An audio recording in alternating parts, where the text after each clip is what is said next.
All right, so we're going to take a look at arc length. All right, so what is the length of an arc? Well, if you look at a circle and you remove part of the boundary, what you get is this little piece that's curved. It's called an arc. It's part of the circumference. Now, because you can't measure that on any scale like with a straight ruler, there's a specific way that you need to do that. So remember, circumference is a boundary around the whole circle, and that is equal to 2 pi r. So how do you calculate the length of the arc? Well, the length of the arc right here is, we can see we have half of a circle. So if a full circle is 2 pi r, then half of that would give you half of that. A quarter, like in this example here, would be 1/4 of the circumference, which is 2 pi r. Okay, so again, it's 2 pi r is the whole thing, so a part of it would be whatever part it is times 2 pi r. Well, how do we work this out? We don't know what this angle is. The key thing to know is that the length of the arc is directly proportional to the angle that's formed in the center. So in this first one, it's 180 over the whole angle, which is 360, times 2 pi r.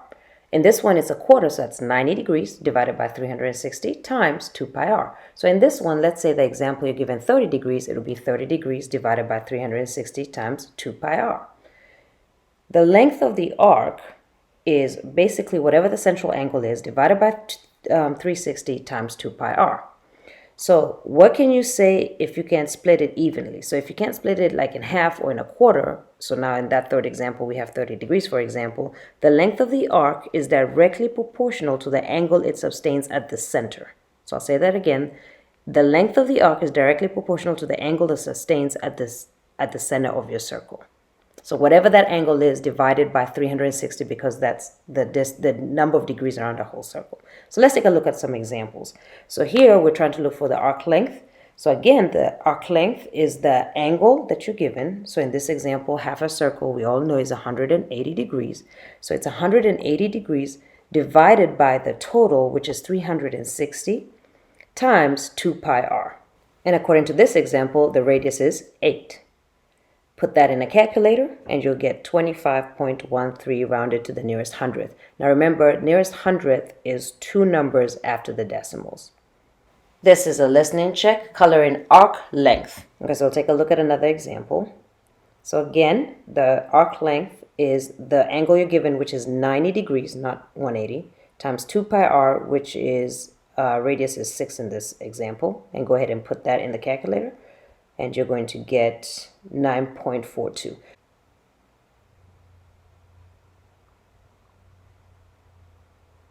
All right, so looking at example 3, same thing.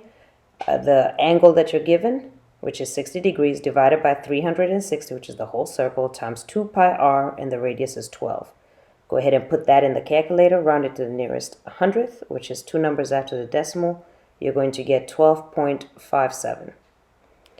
So let's take a look at some examples that aren't as straightforward as just finding arc length. So let's say that instead of them saying, hey, what is the arc length? Let's say they give you the arc length and ask you to find something missing. So go ahead and copy this down. Pause the video if you need to, if it's going a little bit too fast for you. You just need to copy the question down. So given this information, it's saying find the measure of angle EDF. Well, what are we given? DE is equal to 10.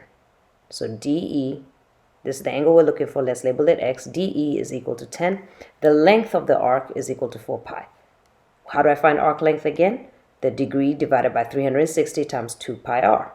Well, let's go ahead and fill in the information we have. We know arc length is 4 pi. We're looking for theta, which is X, divided by 360 times 2 pi r, and our radius is 10. And I'm going to just simplify this. I'm going to extend this line over the whole thing.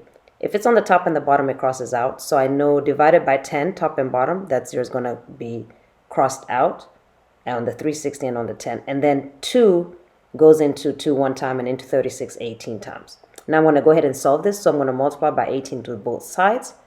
And I'm going to get that. Then I'm going to also divide by pi. So I can get X on its own. So divide both sides by pi. And then the pi's cross out, top and bottom. And 18 times 4 is 72 degrees. So angle, the measure of EDF is 72 degrees. All right, let's take a look at one final example. So go ahead and pause the video again as needed and copy this down. This is a listening check. Circle example 4. Put a circle around example 4. All right, so we're given the measure of VUW is 130 degrees, and the arc length of VW is 13 over 9 pi. Then we're being asked to find UV. So again, let's see what it is we're given. So that measure of VUW is 130. The arc is 13 over 9 pi. And we're asked to find that radius. Okay, so again, you start off with the formula. So what do we know arc length is? The degree divided by 360 times 2 pi r. All right, let's fill in the information we're given. We're given the arc length is 13 over 9 pi. The degree we know is 130. Divide by 360 times 2 pi r. And what's the radius? R, because we don't know what it is. Extend the line. And this time I'm going to use the calculator just in case the crossing out made you a little bit confused. So multiply both sides by 360 to get rid of the fraction. All right, put that in the calculator. So 360 times 13 equals, and then divided by 9. That's going to give me 520. Pi equals 130 times 2 is 260 pi r. Divide everything by 260 pi. And we're doing that to get r on its own. The pi's cross out, the 260's cross out. Then put in the calculator 520 divided by 260, which is going to give me 2. And the pi's also cross out.